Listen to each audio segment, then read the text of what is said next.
Welcome to the 2022 Hahn Lecture. I'm Rebecca Riley at King's College London and Deputy Programme Chair for the conference. This is the final lecture of the Royal Economic Society Annual Conference 2022. And I'm delighted, it's a real pleasure to have Professor Nick Bloom here to deliver the Hahn Lecture, speaking with us about the future of working from home. The shift to home working is, if not the change, then one of the biggest changes we've seen in the labour market and way we work induced by the pandemic.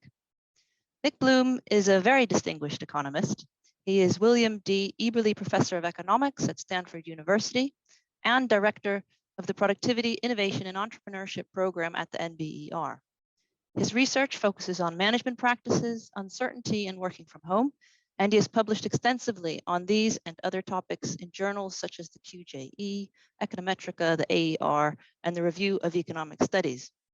Educated at Cambridge, Oxford, and University College London, he has also held positions at the Institute for Fiscal Studies, HM Treasury, McKinsey & Company, and the CEP at the LSE. He has numerous affiliations and is the recipient of many distinctions, including the Frisch Medal. Now, before I hand over to Nick, please can I remind the audience to type in any questions or comments you have for him in the Q&A facility, and you can do this while Nick is speaking. And we'll pick these up at the end and pose to Nick after his talk. Nick, the floor is yours. Thanks very much, Rebecca, and it's lovely to be moderated. Thank you very much for doing this. Rebecca and I have been working for many years on some management projects, which maybe we'll talk a bit later on in relation to work from home. So I'm going to share my screen. It's great to be here. I've been at many RESs going all the way back to when I was a grad student, at least twice. I think the grad students ones were both in Warwick, so I guess this is virtual, so somewhat different. So I'll share my screen, do this. And I'm going to talk about the future of working from home.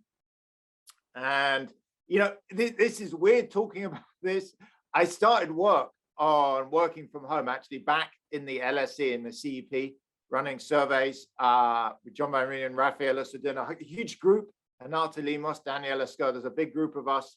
And we asked some questions on working from home. Since, you know, it went kind of quiet and then the topic just exploded in March 2020.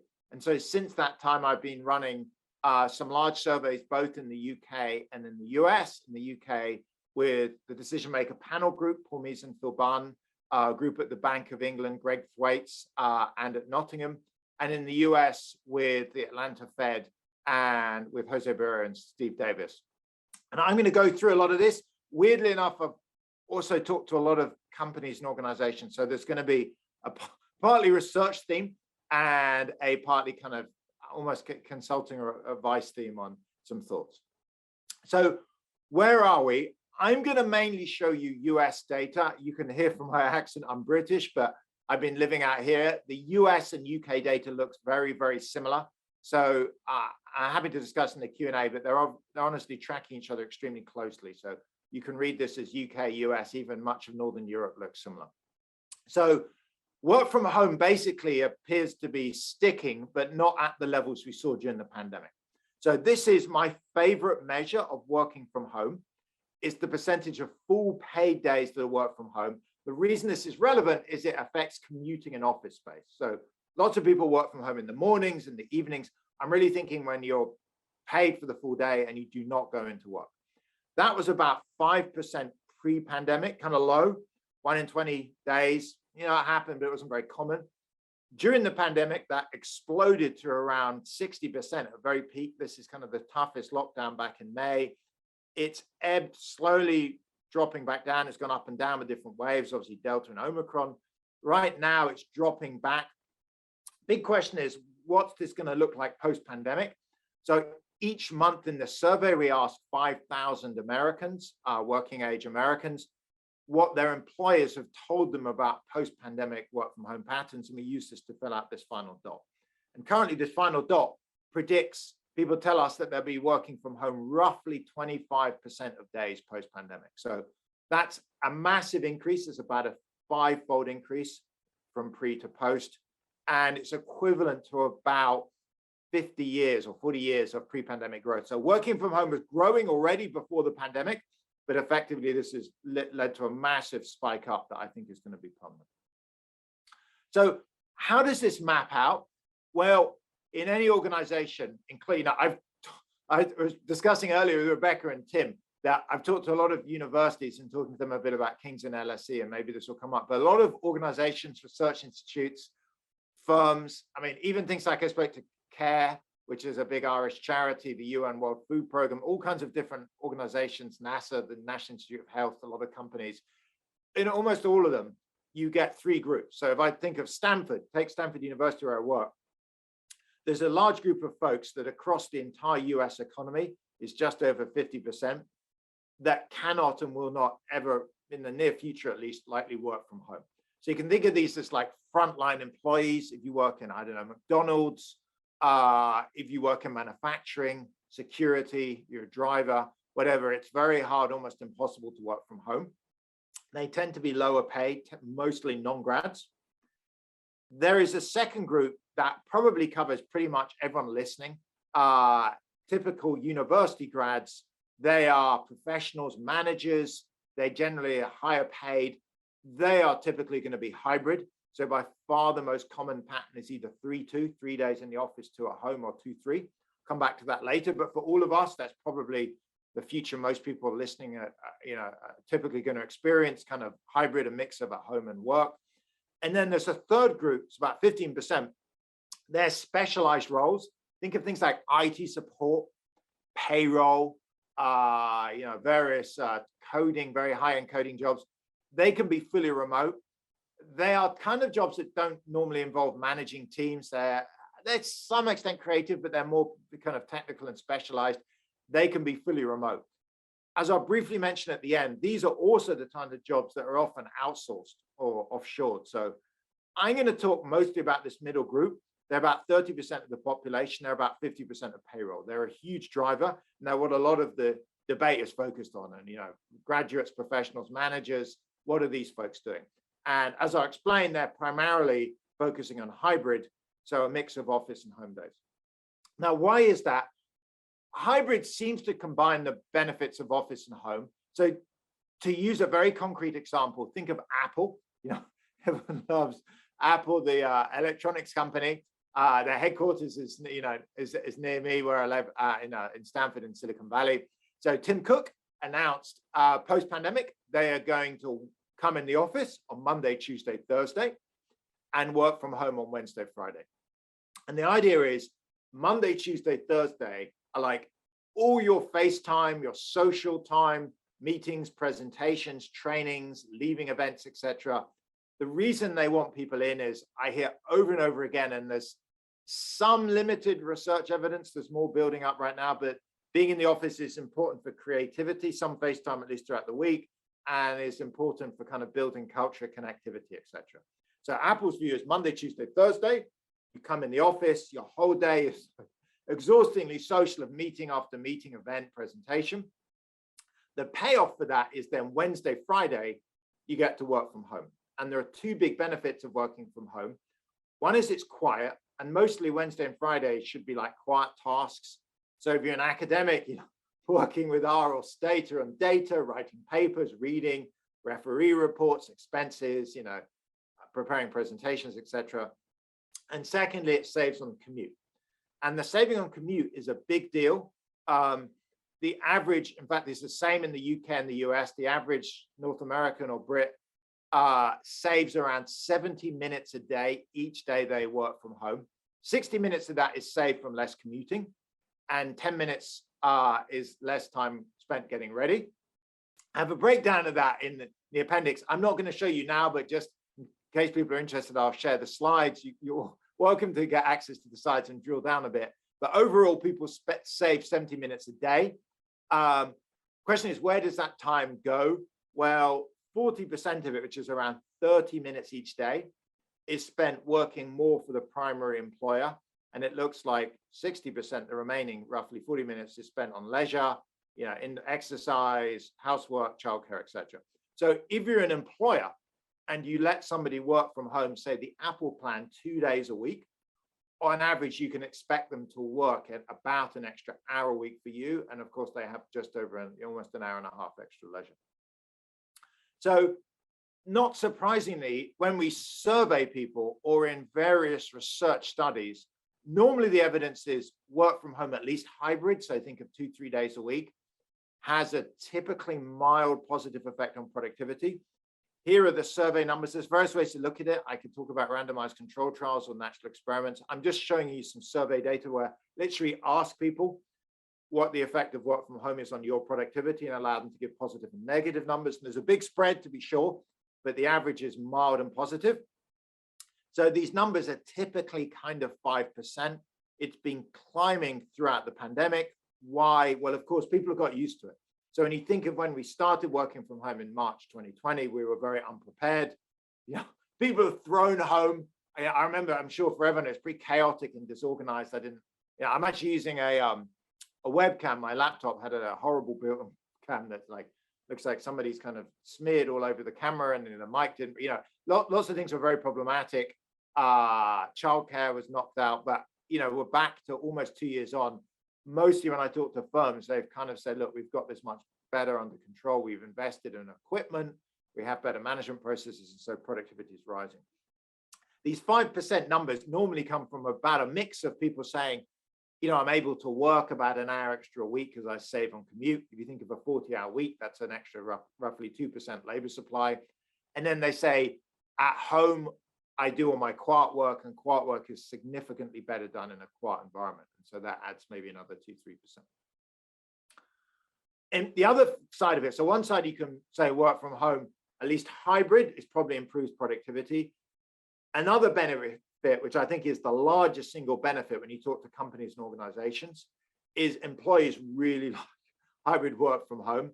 So we have a separate set of questions whereby we ask people, how would you value the option to work from home 2-3 days a week versus coming in person full-time 5 days a week?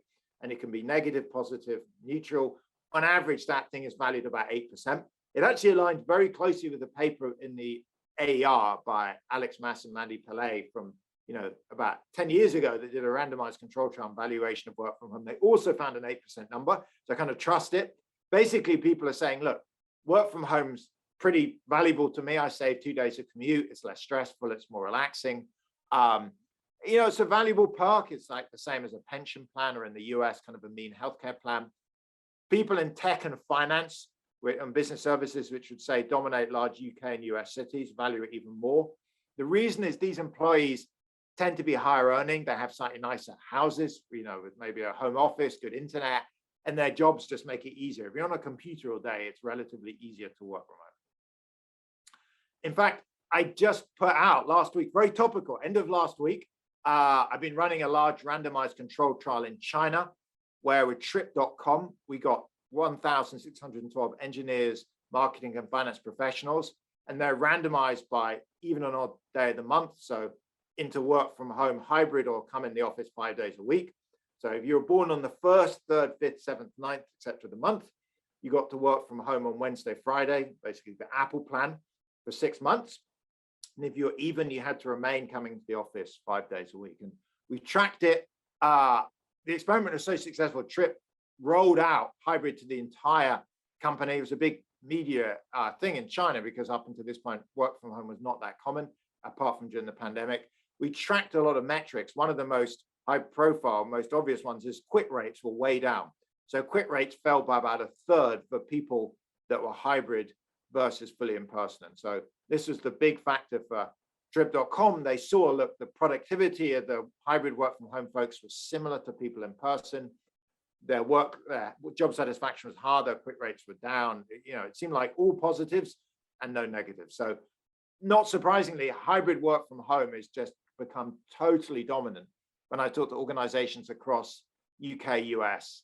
I mean, apart from Goldman Sachs, which is the only firm that I'm aware of that's trying, but as yet not successfully, to get people back 5 days a week, I'm not really aware of any large companies trying to get professionals, managers, senior people back in, or middle level people back in 5 days a week. Most people are saying, look, hybrid is clearly where it's going. Why is that? Well, if you ask people why they like to work from home, Again, to be clear, this is not full-time. This is asking people why they'd like to work from home, typically 2-3 days a week. They say less commute, number one factor. The second, interestingly, is flexibility. So, this wasn't obvious even to me, actually, to be honest, right at the beginning of the pandemic. It turns out one of the big benefits of work from home, if it's well run, is that you have more flexibility to basically do, odd jobs, pop out, pick up your kids from school, whatever, on your home day. So when you interview people, and we looked at the data from trip.com, it was clear that on the days people are working from home, they're actually doing slightly less hours. They're working about an hour and a half less per day, but they're making up for it on other days on the weekend. And the story you hear is people say, look, I'm at home. I'd really like to say, go to the dentist. It's just a lot easier to do that on a Wednesday than on a weekend. Go to the doctor, pick my kids up, go into their school, go play golf, maybe if you're a big golf or tennis, whatever, the courts are free on Wednesday mornings, are very busy on the weekend, go shopping. There's a whole set of things that having that extra flexibility is valuable. And it turns out that people working from home are more productive, but they're flexing a little bit on time as to where they work. A final benefit on hybrid work from home is supporting diversity. So some of this is my data, some of it's taken from Slack, and there's a lot of increasing amount of research and data coming out on this. The bottom line is, if you look at who wants to work from home, every demographic wants to work from home between 2 to 3 days a week on average, but there's some variation within that. And typically people with young kids, minorities, disabled people, etc., have a slightly higher preference.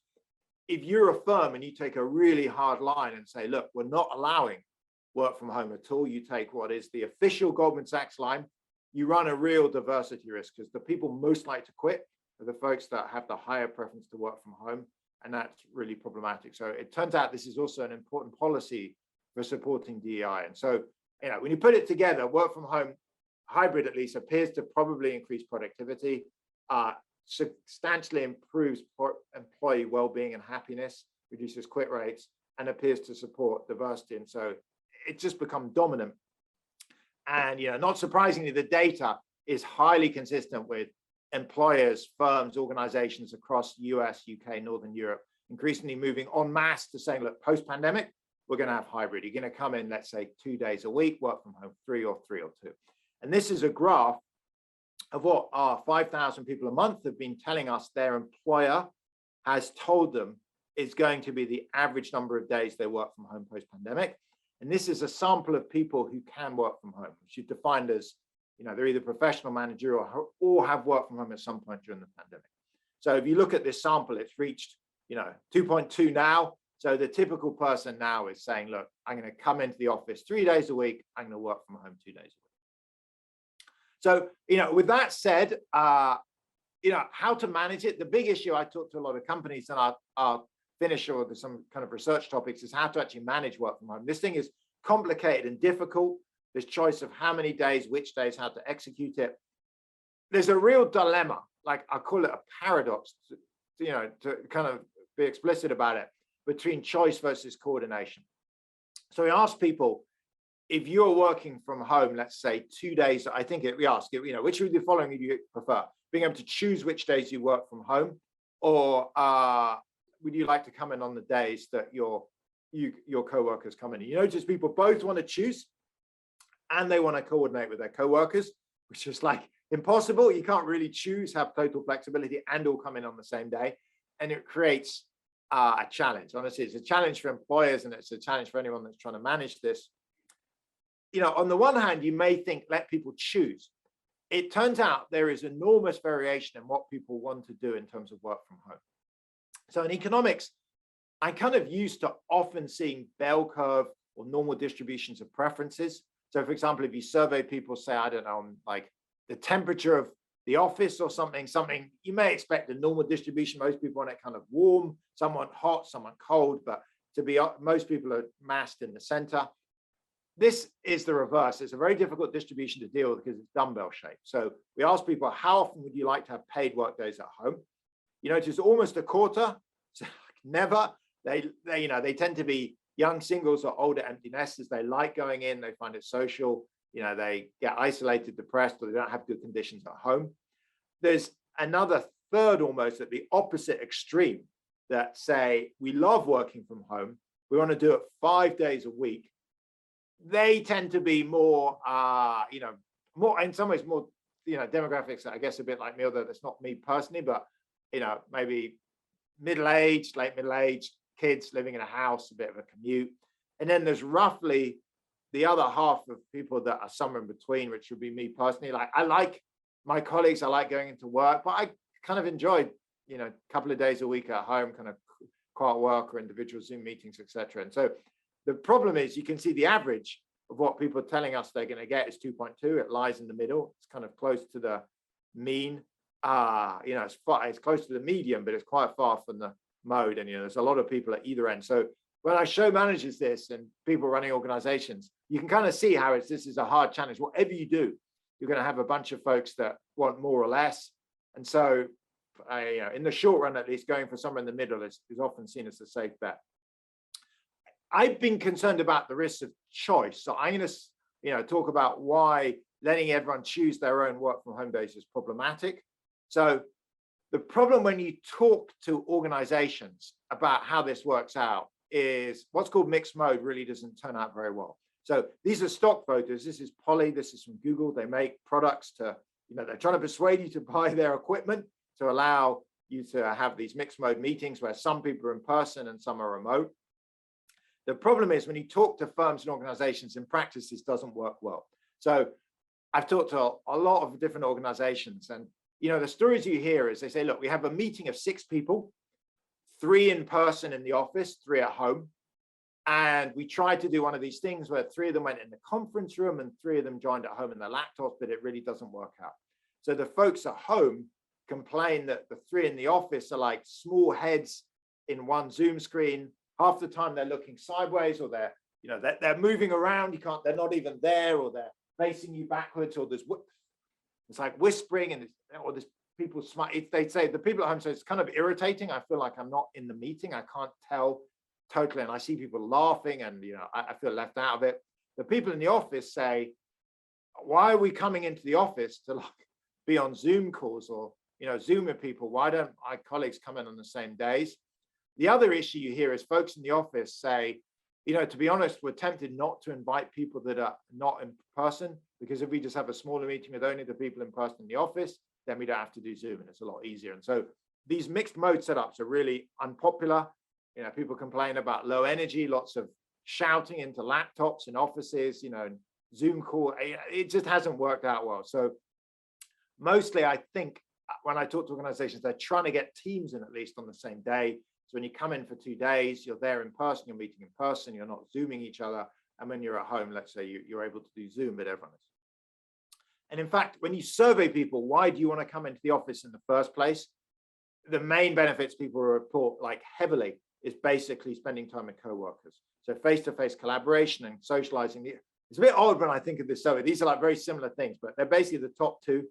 So people really want to come into work to see their colleagues. They don't come in, There's a lot of tech firms are like, oh, can we get them to come in more? We give them more free bagels, or put on concerts or ping pong. I mean, people don't commute, 1 hour round trip and get ready for work for that. They basically only really come in to work with colleagues. So when you talk to companies, they're increasingly planning for the post-hybrid world to be something like 3-2, and teams or the whole company decides which days people come in. So we ask them, who decides who comes in on which days? If you look at large employers, very few are allowing full free choice. It's either decided team by team or decided like Apple at the company level. So I'm going to talk about kind of, the advice and talk a bit about implications and research. But for anyone interested in organizationally, I've been working a lot with Stanford, for example, and various other North American universities. I personally would go for something like what I call plain vanilla, kind of boring, low risk hybrid. Maybe come in the office 3 days a week, work from home 2 days a week. Turns out everyone wants to work from home on Monday and Friday. So I'd probably have people come in Tuesday, Wednesday, Thursday. But this thing is changing at incredible speed. It's very uncertain. I'd probably just run a massive survey and data collection exercise at the end of the year and use this to feedback and make better long-run plans for 2023 plus. One of the reasons for this is technology is changing really rapidly. There's a lot of companies now that are using smart tech to look at who meets who emails who contacts who, to try and figure out which people should come in on the same days and make better use of real estate. So I'm going to end by talking about implications of work from home for the office, for cities a bit, and a little bit briefly on outsourcing and offshoring. So what about impacts for the office? So I talk about size, location, and design. So first on size, the numbers here are really surprising. So you would think that if we're going from roughly 5% to roughly 25% of person days work from home, it would reduce the size of offices. And in fact, for offices, this change is kind of on steroids because office workers tend to have a much higher propensity to work from home. So rather than 5 to 25, it's more like probably 8 to 40. So we're seeing a dramatic, probably 1/3 reduction in footfall into British, American, Northern European, Australian, New Zealand, etc. offices. So you'd think this would lead to a huge reduction in space, but it's not. And this is data from the US. I have very similar data from the UK, from the work with the decision maker panel. In both cases, we see the predicted impact on office space is to cut it, but not much, cut it by 1-2%, but nothing much more than that. So you may think, this is really weird. We're seeing 30% reduction in footfall into offices, space is down 1 to 2%. The big issue, at least in the short run, is over scheduling. So when you talk to companies or organizations, they say it's like really hard to liberate this space. So when we teach at universities, when I teach, Stanford deliberately gives me a rota to make sure that the teaching rooms are all used. So we can't all teach on, let's say, Monday, Wednesday. So I'm given a time and a day and I do my teaching in that slot, and other people use other times and days. So the lecture halls are well used. Firms, as of yet, have been reluctant to do that. The reason is they want people to come in on the same days, which means you deliberately don't do that. You could, of course, do that team by team, but it gets complicated and some teams feel unhappy. They're forced to come in on Fridays and complain. And when I talk to companies, generally what they're saying is right now, we are not reducing office space. We're basically just reducing density.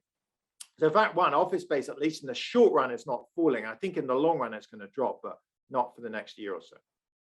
Secondly, what is happening is people are clearly leaving city centers.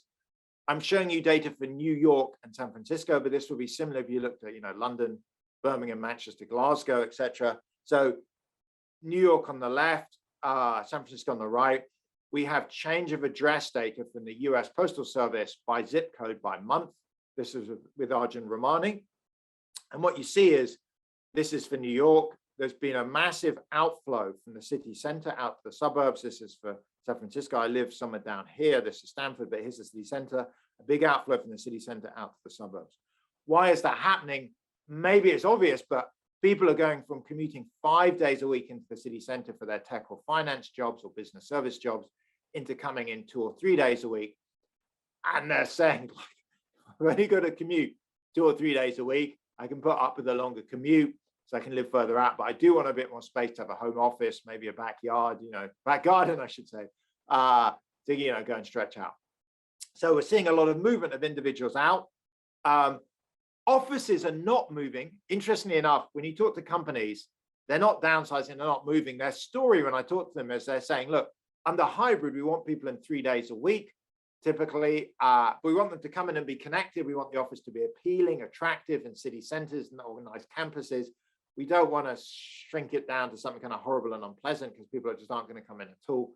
And so typically companies I talk to are just leaving their offices. They're not shrinking them. They're not moving them. The one thing they are doing is they're redesigning them.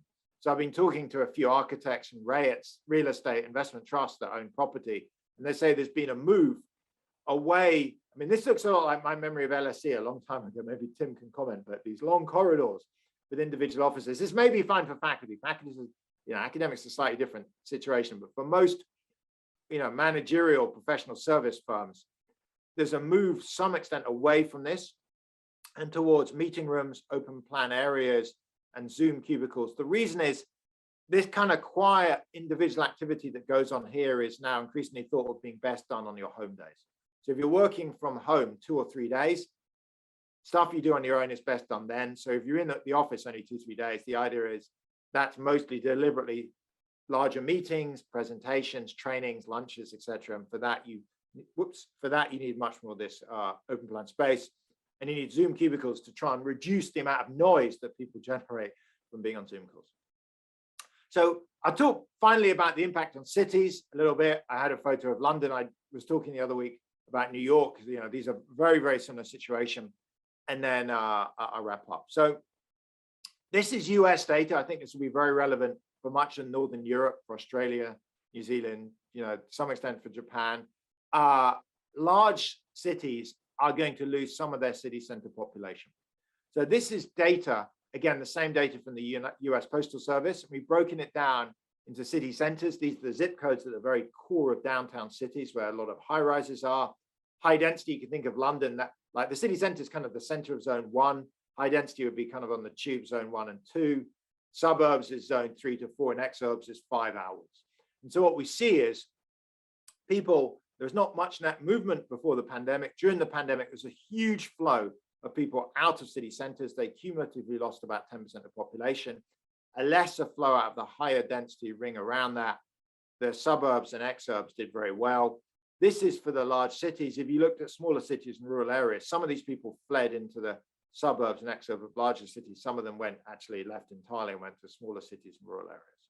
So large cities have lost, and I think a chunk of this is permanent, some of the population of city centers.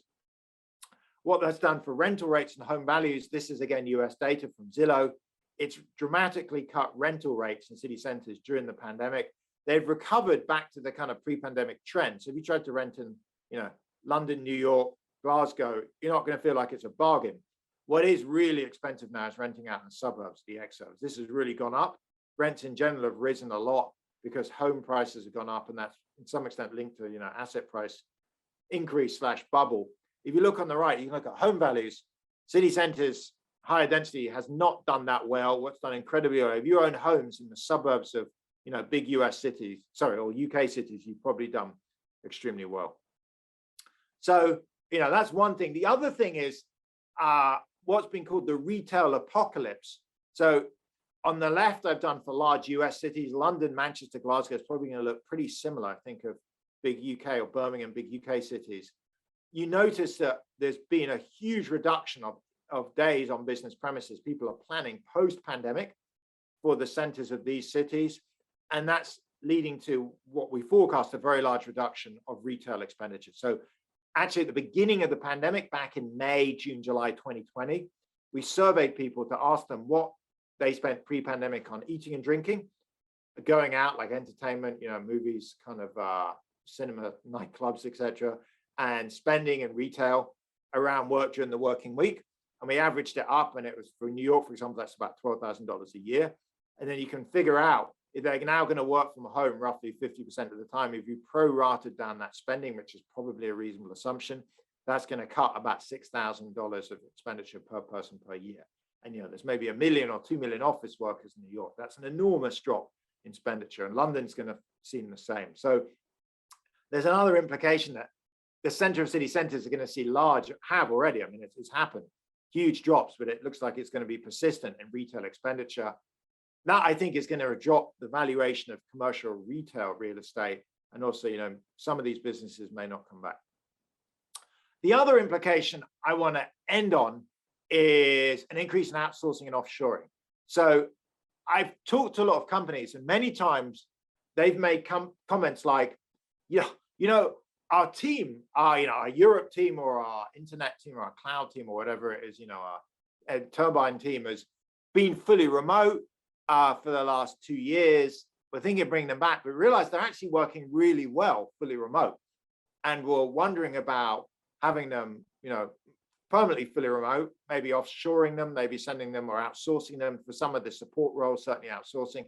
So I think much like the China shock in 2001 was a huge increase in global manufacturing trade. So obviously China is a big driver, but other countries as well. There's been a big surge up until 2019 of trade in manufactured goods, which looks like actually it's fallen back a bit. I think service sector trade is about to really pick up, and it's being driven by the surge towards work from home and remote work. A lot of it hasn't happened now because it's hard to make contracts and execute this stuff if execs can't fly because of pandemic. But my guess is over the next 5 years, there's been a huge pickup. I actually gave an interview to the FT at the end of last year. I briefly mentioned this. This is the main thing they ran was kind of they thought it was very business relevant. I put this up yesterday. I did a search on work from home outsourcing. You can see you get 100 million hits. There's so much stuff on it. I think this is about to be a big topic for folks interested in trade. It kind of suggests that we're going to see a big surge in service trade. It's less well measured for those of you that use like census or NS data. It's less well measured, but I think it's about to be the big driver of trade growth. So to conclude, I think work from home is here to stay. Typically, for everyone listening, it's probably going to be 2 or 3 days a week.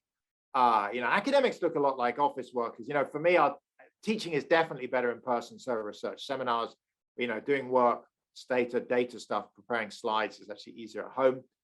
Some employees are moving out of city centers. That's put a downer on property rents, property valuation, city centers. I'm not sure, to be clear, that's a bad thing. A lot of big cities had a major affordability crisis in 2019. To some extent, techies and bankers leave city centers, and some of that space is taken up by more essential service workers. Now the rents have dropped. That's who have to go in 5 days a week. That's maybe good, but it's a prediction I think we'll see. I think it's also going to have some major changes in company structure. And on that, I think it's good. If I was to finish with 2 worries, I would, it's odd to be showing pictures of the subway and the tube. This is, I used to live near the Swiss Cottage tube station. I used to take the tube from here all the time when I was in London. City tax revenues are under threat. A lot of big cities get revenue from, the tube, subways, business tax, retail tax. All of this is under threat. And I think the most at risk is like mass transit. I really worry that unless governments step in to subsidize this stuff more, since ridership is permanently down, maybe 30%, they could face big long-run problems.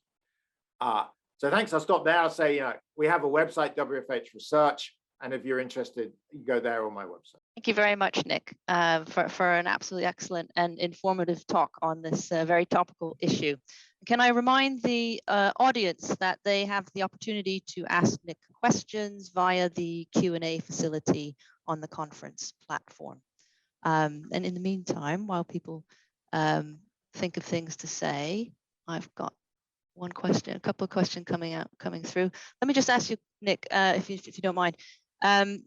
You highlight, a number of changes that will necessarily accompany the shift to work from home and hybrid working, both in organizationally, within businesses, within cities, and also affecting workers differently in different occupations. And so it strikes me that there may be quite a few implications of your work for policymakers, both nationally and locally. And I wondered whether you would like to elaborate a little bit more on these.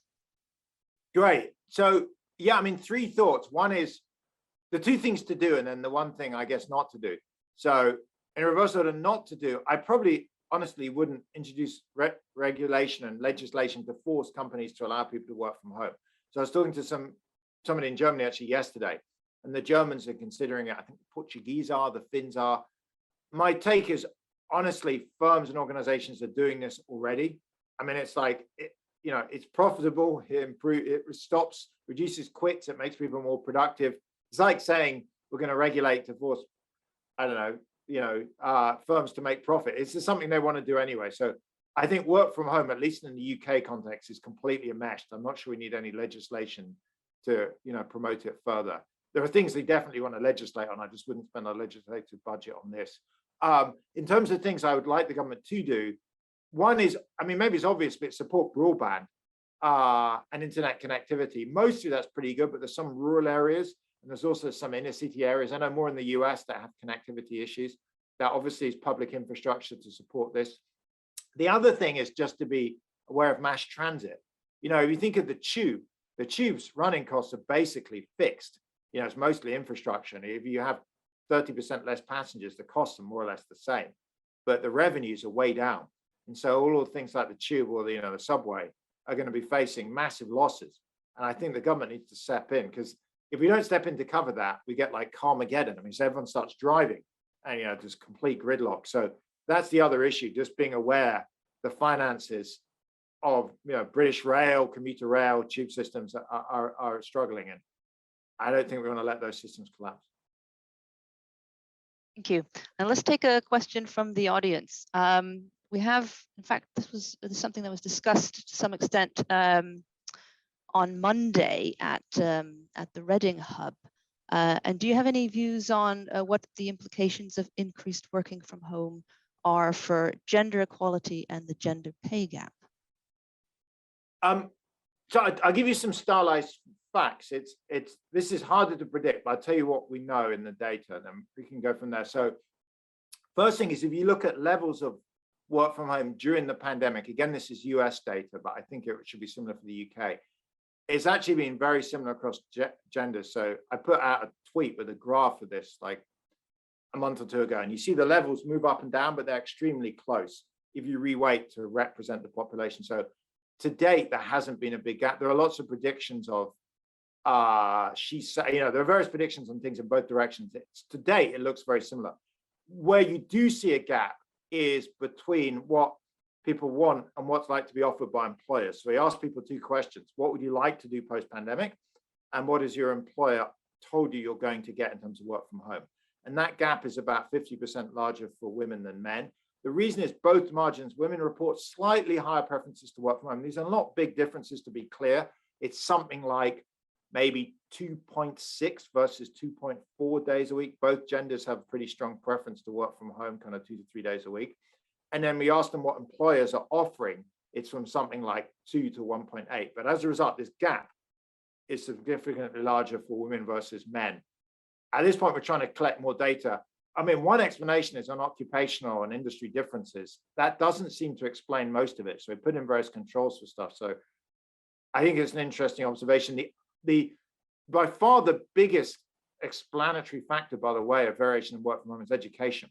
If you put in various things, so you can add in demographics on age, race, location, industry, occupation, the biggest thing that always really jumps out is education. So people with a university degree have about a 5x higher chance of working from home than those that left school at 16. So there are variations by demographics. What always jumps out in this is a kind of wealth/education gap. Okay, so just on I mean, you mentioned that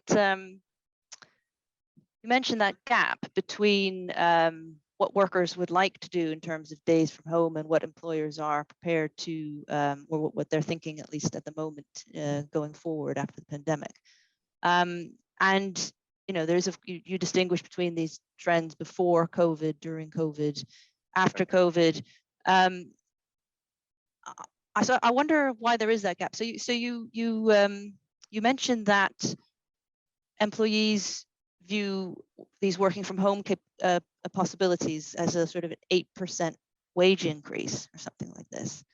And you also showed us some figures on the productivity gains, which probably are a little bit less, I think. I'm not sure how comparable your numbers were that you showed, but in terms of the wage effect and the productivity effects. But my guess is that the productivity effect might be a little bit less than that wage premium.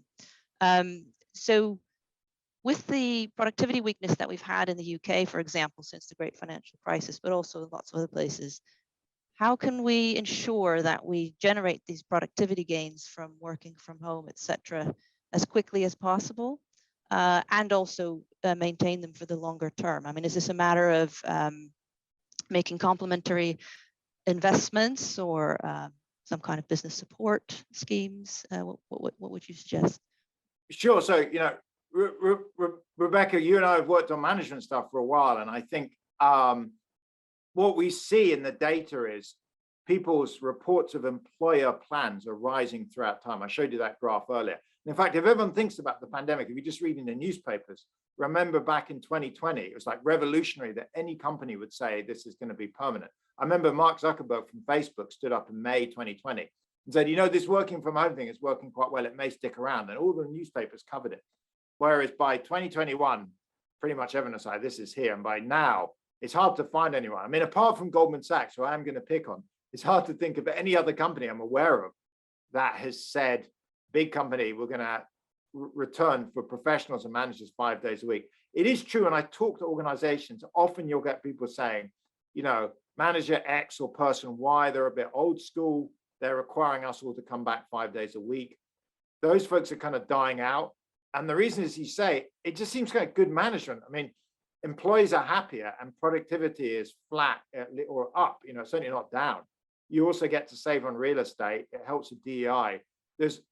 I don't really see any major downside for professionals and managers allowing them to work from home at least 2 days a week for sure. You could argue absolutely against fully remote. And often what you see in the media is when people beat up on remote, they beat up on fully remote. They do the straw man tactic of taking some really extreme version and destroying it. So in some ways, I don't think there's much need to force firms to do it, because good management is spreading out. In universities and the public sector in the UK is definitely pretty much a norm now. There is a gap, and the reason there's a gap is individuals would prefer more days. That gap has actually been shrinking. So what employers have promised has been sharply rising. What individuals want went up during the pandemic, and interestingly, recently is coming back down again. And I think the reason is people, to some extent, are getting a bit fatigued and feeling isolated, and also the fear of COVID is waning a bit, as we're vaccinated and then the pandemic dies down. So there's still a gap, but it's way less. So the gap is on average, I think, about half a day. So as the big picture, we've massively gained from this one element as society, because we've gone from an average of about half a day a week work from home to about 2 to 2.5 for professionals and managers.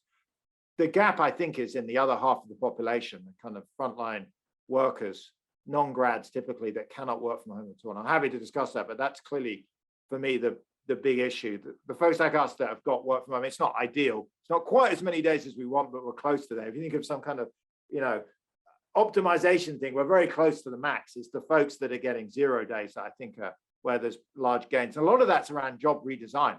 Like I'm at home, I'm looking across the road, my neighbor, she's a doctor, and she said pre-pandemic, she'd go in 5 days a week.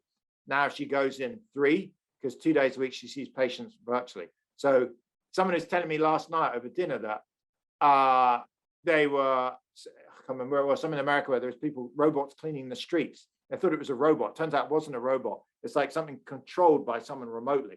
But there's kind of a person, but it's a street cleaner, but now their job has become remote. So maybe it's Peter Lambert, I think, was telling me. But so I think in the long run, a lot of these jobs are redesigned.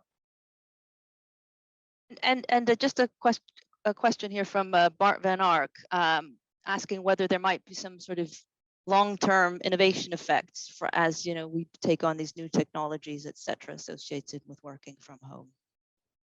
Yeah, so really key question. One of the things, there's this whole literature on directed technical change. And in fact, a lot of it was from Duran Acemoglu's, so he built on it, at least his PhD when it was at the LSE. So the idea is, the path and direction of technology is not random. It kind of responds to market forces. And work from home is an amazing example of this. So we've been scraping the US Patent and Trademark Office, the number of patents that mention remote work, work from home, et cetera. And it was flat at about 1% until March 2020. And then it starts to climb really steeply upwards. It's up to like 2.5%, 3%. So it's like Econ 101, that the market for remote technologies has really exploded. And so companies are pouring tons of research and development expenditure into making this better. And, examples are on Zoom. So Zoom is now way better than it was 2 years ago. If you look at the number of rollouts of Zoom, it's dramatically increased during the pandemic. They've accelerated development. There's a lot of stuff on virtual reality, holograms, better, AI to, like I was mentioning, conference rooms. One of the big advantages in conference rooms, you talk to front edge companies, they'll say, rather than having one camera in those work conference rooms, we're going to have 5 or 6 and mainly microphones. And so whichever way you're facing, the AIs kind of make you look towards the screen. It's a bit spooky, but it's a lot easier for people remote to be looking at somebody looking at them rather than someone always turning sideways. So technology is definitely going to increase. And it's one of the things that gives this long run momentum, that as work from home takes off, more innovations come in to support it, which means it takes off more and more. Thank you. So we have another question here from the audience. This is from Eddie Gerber at the Bank of England, who says, these changes you describe will most probably lead to urbanistic and environmental shifts in city centers, besides changes in rental and purchase prices. The other trend in the past 10 to 15 years that has led to similar drastic changes are the short-term flat rentals to tourists, Airbnb, etc. And that has led to some very negative externalities, I emphasize the way it's written, for all the people living in city centers. How do you expect the changes you explained to compare to those of mass city tourism? So I totally agree with the second part. I have no research on it, but I've often thought this, that Airbnb, if my neighbor turned their house into Airbnb, it would be pretty devastating because, you know, 1 in 10 people decides to rent the place out and have a party and you're living next to it. There's nothing you can do. So yeah, I'm totally on board with that. I think Airbnb is a very big producer of negative externalities for neighbors.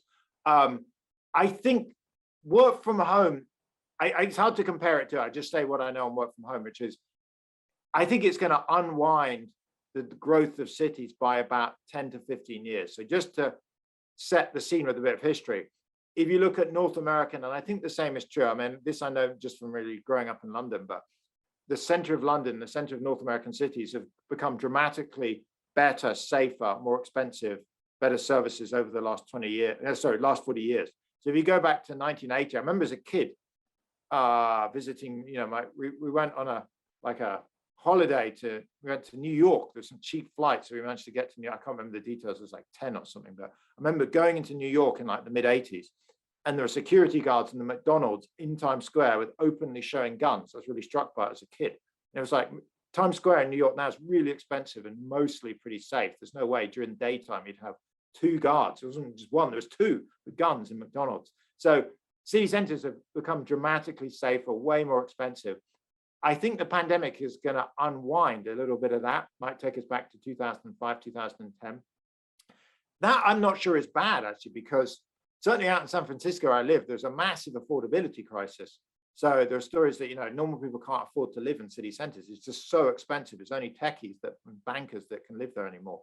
So in some ways, you might think as an economist, if techies and bankers only need to come in 2 days a week, maybe it's better that they live out in the suburbs, and folks that need to work in the office 5 days a week, teachers, police, essential services, actually, some of them can afford to move in a bit. I mean, not entirely, but so I'm not clear this is a bad thing. It's very clear that it does reduce the density and valuation of city centers and pushes up suburbs.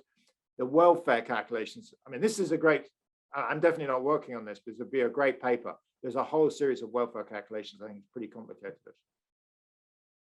Thanks for that answer. And we have a question from Tim Besley. How much do we know about the impact of work from home over the life cycle? Will people who eschew the office get on more slowly, and does this disadvantage young workers in particular? So great. So you know, one of the clear findings from research is there is what's called presenteeism bias. So talk to managers. They always have this, you know, sense that it's there. If you look in the data, so I did one randomized control trial a few years ago. We randomized people into working from home 4 days a week versus coming in person full time. People really liked it. Quit rates were way down. There's a lot of positives. The only negative was promotion rates halved for people working from home. And so I think the bottom line from talking to a lot of companies is if you have a team and everyone's coming in 3 days a week, it's fine. So you're all on an apples to apples comparison. The really tricky thing is if you have a team where some people are coming in 5 and some are coming in 1 or 2, they're almost surely going to fall behind. And so I think organizationally, it means work from home decisions and frequency are probably best set at a team level. And if you want to work fully remote, there's nothing wrong in it. I would just make sure you're in a team that's fully remote. And it does lead a bit to the DI point. I don't want to, you know, spend too long on it, but it is important when you talk to managers to make sure that not only do people come in on the 3 days, but they work from home also on the 2 days. So to give you examples, I've heard from firms, they say, look, we have a 3-2 policy, but some of the people have come in 5 days a week, including the managers, because they're young, single, don't have kids to look after, whatever, they live nearby, they're able-bodied, and they've ended up getting ahead. So I think it's an important point. Presenteeism bias is there, and it's worth, you know, it's pretty critical to be aware of it. And the magnitudes are very large, by the way. This isn't like a few percent promotion rates. It's like halving I've seen. Okay, well, so lots on the effects on different people and on productivity, etc. We have a question here about how do firms actually work out what's best for them? I think you did touch upon this in your talk. You had a 3 or 4 point plan, I think.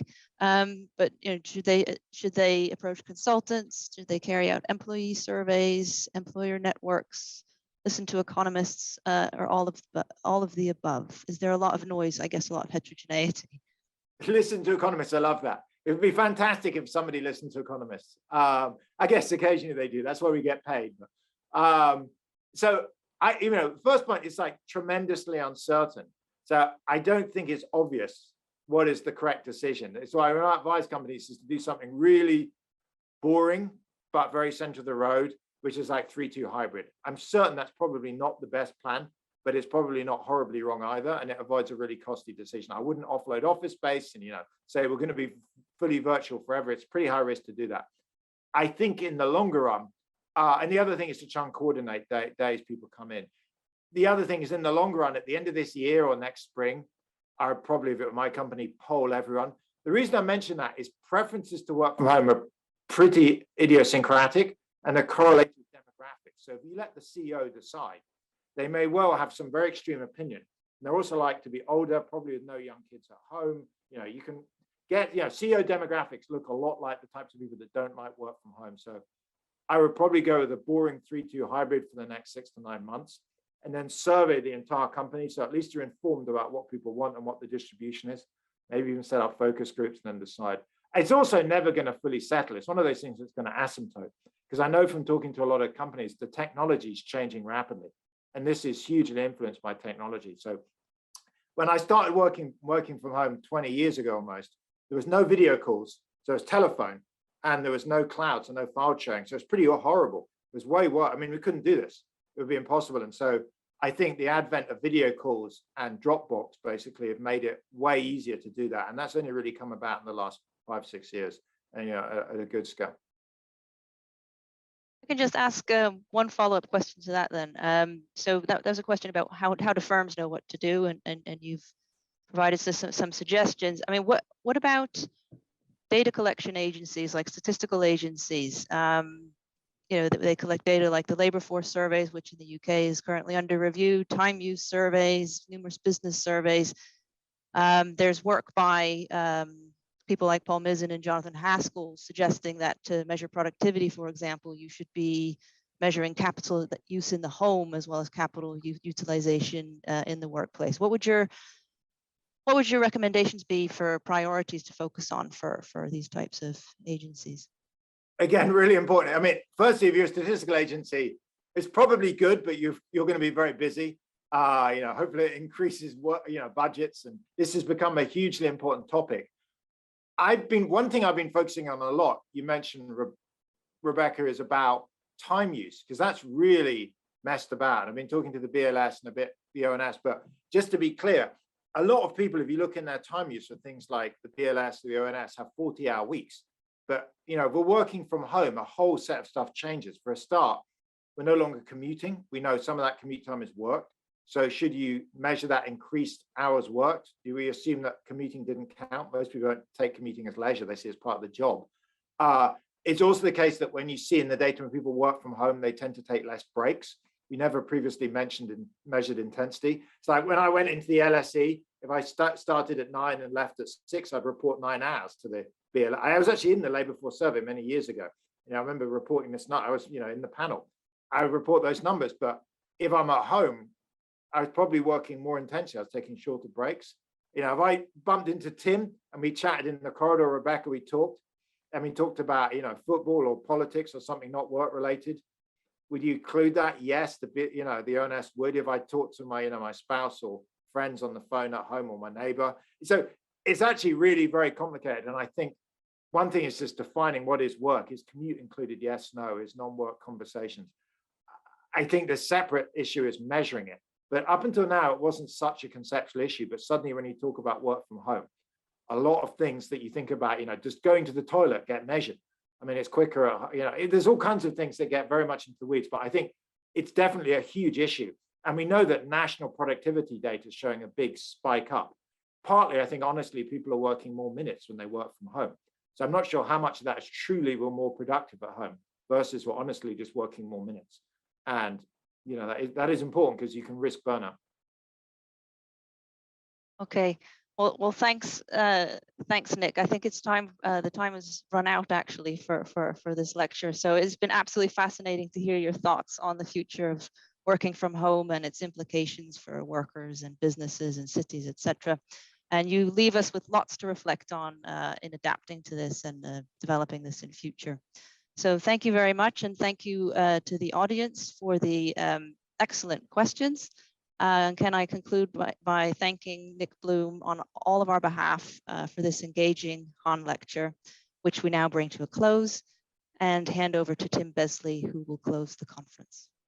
Thanks very much. It's very apt. We're all at home as well, so I should end on that.